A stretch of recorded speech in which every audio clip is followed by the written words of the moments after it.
Hello, this video is for CIS200 Unit 3 challenge work. Now, you may have noticed that there is no video for CIS200 Unit 2 challenge work. That is because the Unit 2 challenge work is not within the EGSDER LMS, so it does not count towards the EGSDER LMS's grade, which is the only grade that we care about. Please, it is very important that we follow the Cengage activities that are linked to within the EGSDER LMS, as exploring Cengage independently without going in order from the EGSDER LMS may lead us to discover some assignments that would lead you to believe they are counting towards your grade, but they are not within the EGSDER LMS. So you may find Unit 2 challenge work inside of Cengage, but it is not linked to from within the EGSDER LMS, so it does not count towards your grade. So Unit 3 challenge work is on page 27 of Lesson 1 in CIS 200. You would click Launch Activity. I already have it open here. And again, it may seem out of order, but there are only two questions in this one. So this is about the Old MacDonald Had a Farm song. It's talking about the middle refrain, more animals, the second verse, etc. So show that after n verses of this song having been sung, the total number of syllables sung would be given by the expression 22n times n plus 1 over 2 plus 37n, etc. We're going to answer both of these questions, A and B, right here for question 1, and then we will move on to question 2. So for question 1, we'll say something like finding the total number of syllables. We break the song into the repetitive parts. What does this look like? We can say something like, just call it the base verse. There are 37 syllables. You can count out the syllables. If you're not too sure about it, I recommend that you just look up counting syllables or this syllable count within this specific song, Old MacDonald Had a Farm. So we know that every verse includes the opening lines, right? The closing lines and the new animal name and sound.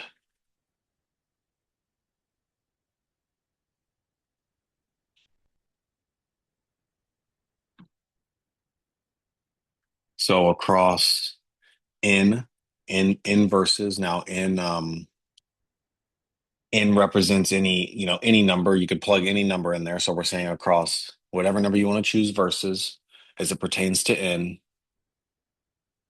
the constant part is sung 37 in times. So if we're looking across one verse, the constant part is sung 37 times. 37 in is 30. If n equals 1, 37 times 1 equals 37. Across two verses, it's 37 times 2, 74, etc.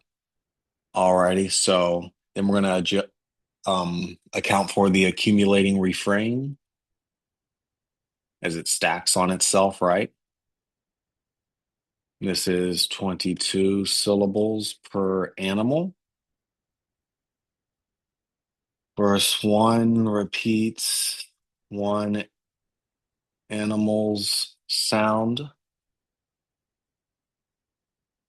I'm sorry, this should say 22. 20, I believe I said that, 22 syllables. So verse 1 repeats one animal sound, 22 syllables. Verse 2 repeats the sounds of two animals. So that would be 22 times 2. And this tells us that verse in repeats in animals' sounds. So summing them, or in summation, adding all sounds gives us 22, as we saw right here, 22 syllables per animal. by the number of verses, right? Times the number of verses, one verse, two verse, etc., all the way to n verses. If n equals 1, you would just do 22 times 1. If n equals 2, you would do 22 times 2. And if n equals whatever you wish to choose, you do 22 times n, the summation of it, 1 plus 2 plus 3, etc. So per the math rule, right? 1 plus 2 plus n. We know that this equals n plus 1 over 2. Now, this may be an rule that you're not familiar with, but it was you've learned it at some point in your life. Most likely as you were going through any math class in high school. So take into account that 22 right here, right? This would be 22 in n plus 1 all over 2. Now we have to account the base first, which as we saw up above is 37 syllables. So that comes down to 22 in n plus 1 over 2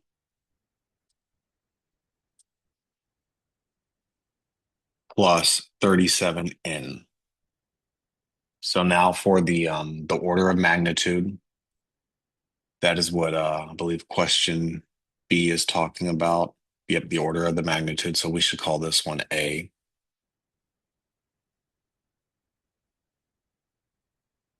We'll call this one B. So we can see by expanding the formula. So that is if we multiply 22n times n, we get 22n squared.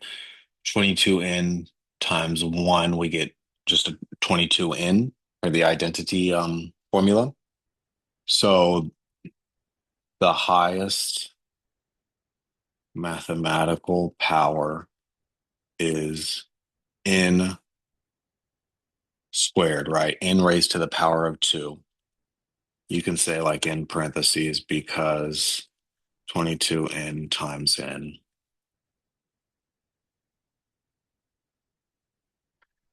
Thus, the order of magnitude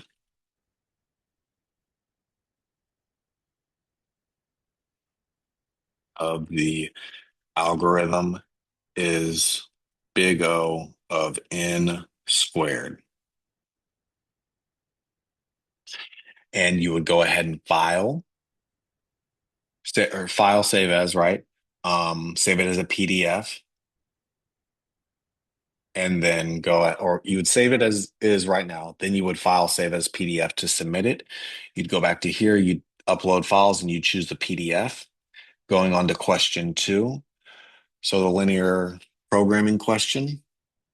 We're going to talk about Karmakar's algorithm versus the simplex method. See, it's talking about Karmakar and then the simplex method. So now we'll go ahead and should say question 1. Go ahead and just call this question 2. So we'll just say the simplex method solves linear programming problems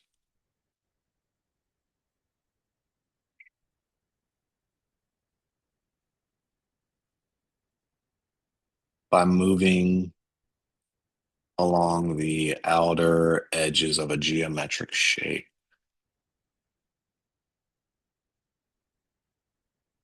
To find the optimal solution,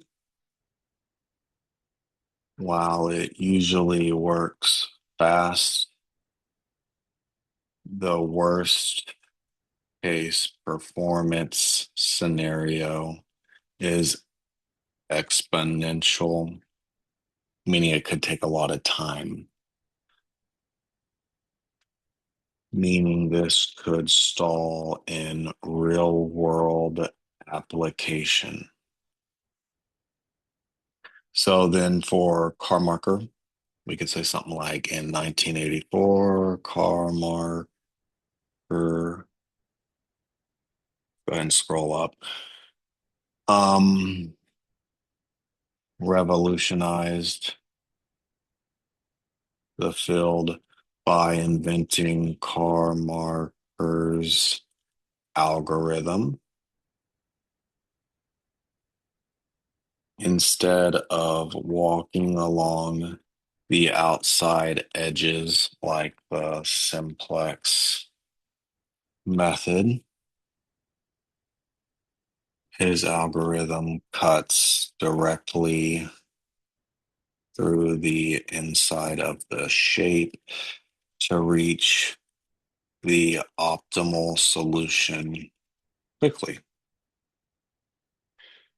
Let's see. That looks like it's more than enough to satisfy it. Just say something at the end in summary like this guarantees a fast solution for even massive and complex industrial problems. Kind of a repeat, but a summation also, right? Optimal solution quickly, but we state that this guarantees a fast solution for even massive and complex industrial problems. So now you do the same thing, save it in its document form, and then file, save as PDF. Then you would go back here and submit it. So this concludes Unit 3 challenge work. Thank you for taking the time to watch this video. Have a great rest of your day.